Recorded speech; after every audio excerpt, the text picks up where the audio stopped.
Thank you for joining us today. Genomic Solutions Now is pleased to present Dr. Joe Veltmann's presentation at the ALAMP Conference in Mexico City on February 7th, 2014. Buenos dias, everyone. It is a pleasure to be here today, and I thank Dr. Bernard for the invitation to speak at this ALAMP conference. A few caveats before I begin. First, as the word functional suggests, I hope we have some fun today in learning, understanding, and hopefully applying some of the functional genomic principles I will be sharing with you today. This information is based on 13 to 14 years of clinical experience testing, evaluating, and interpreting people's DNA across many different genomic testing platforms. Second, because functional genomics intersects genetics, biochemistry, physiology, and anatomy, the information on the slides and in this talk can be at times overwhelming and very, very information dense. I am pleased that Dr. Bernard has contracted to have our presentations taped, and I hope that you'll take advantage of this opportunity to hear this presentation again and again and again if you need to. I also will be making this presentation available on my website, genomicsolutionsnow.com, so please feel free to access that venue to hear this presentation again. I am co-founder of this business, Genomic Solutions Now, with Dr. Roberta Klein, who is here today in the audience. She is an OB-GYN and has a wealth of information about incorporating functional genomics into a clinical practice. You can find out more about our company, Genomic Solutions Now, and our mission to provide genomic interpretation and testing, genomic education modules, along with spearheading genomic and epigenetic research, as well as providing consulting to healthcare professionals who need help learning, understanding, and applying functional genomics in their clinical practices. I want to introduce my other business relationships in the interest of full disclosure.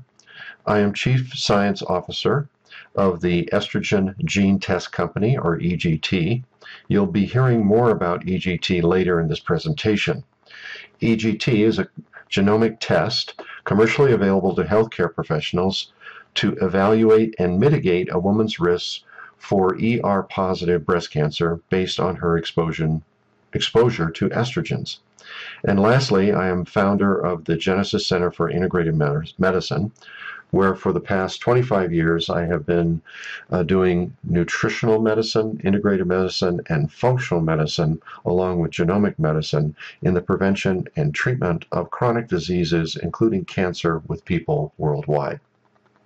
Okay, with that out of the way, let's quickly review the learning goals of today's presentation. One, I want to briefly walk you through the genetic evolution from Mendel, the father of genetics, to the 21st century functional genomics.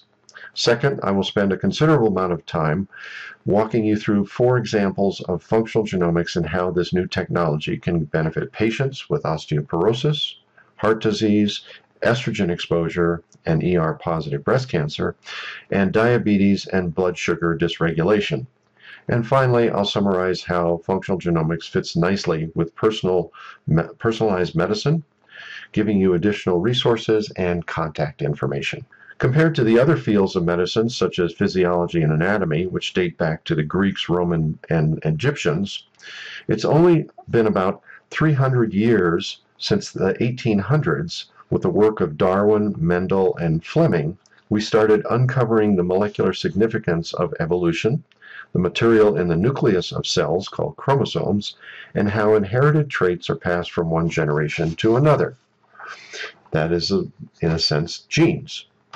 And then in 1953, the seminal work of Watson and Crick elucidated the molecular structure of DNA and how genes play a role in shaping a person's phenotype and risk for certain inherited diseases. In 1980, a consortium of various entities, including the US government, proposed the Human Genome Project. While it was projected that the sequence of the human genome would take somewhere between 30 to 50 years, we now know that it was completed in less than 20 in 2001. In between, we had the first animal clone, a sheep named Dolly, and the complete sequencing of the fruit fly genome.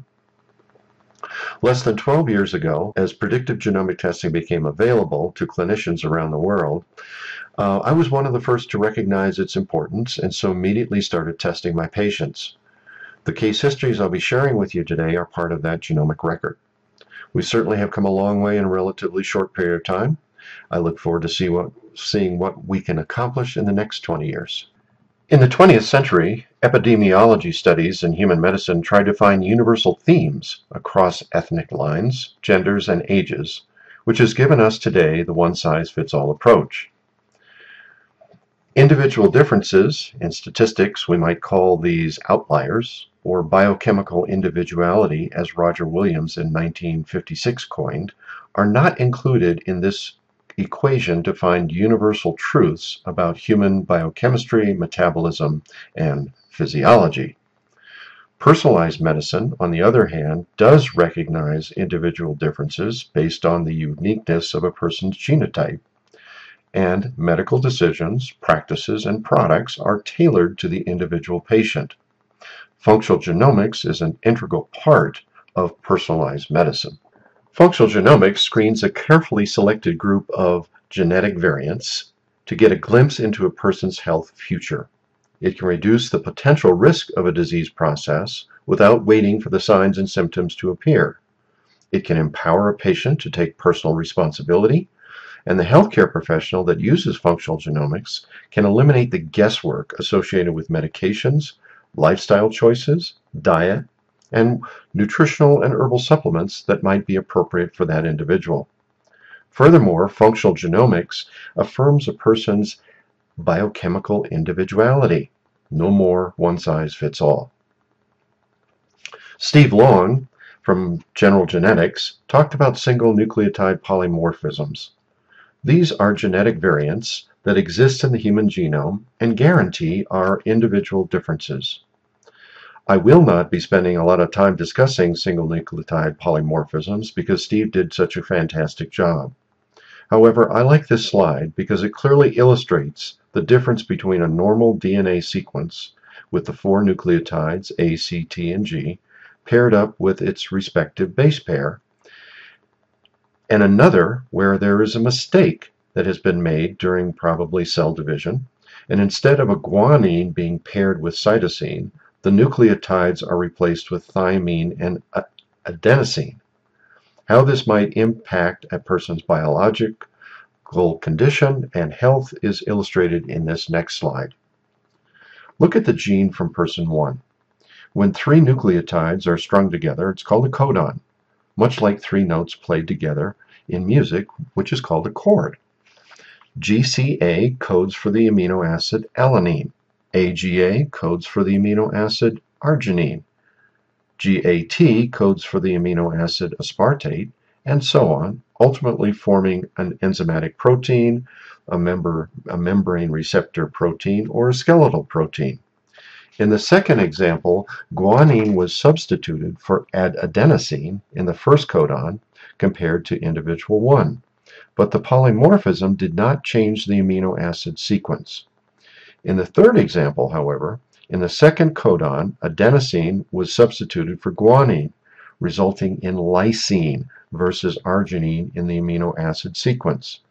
The resulting protein was misshaped, losing its 3-dimensional conformation, and if the protein were an enzyme, its activity would be impaired. If the gene were encoding for a receptor site protein or a skeletal protein, its integrity would be compromised, and either partial or complete loss of biological function would result.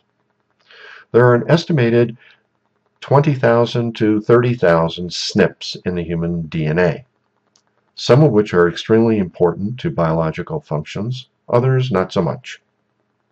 Therefore, there are 4 elements that Genomic Solutions now uses in order to evaluate a SNP as it relates to someone's disease process. First, it must be relevant. Second, it has to be found in the general population, i.e., it must be prevalent. Third, genetic expression has to be modified either by environmental, lifestyle or nutritional factors, and finally, it must be measurable. This will become clearer when I discuss several case histories from my patient files.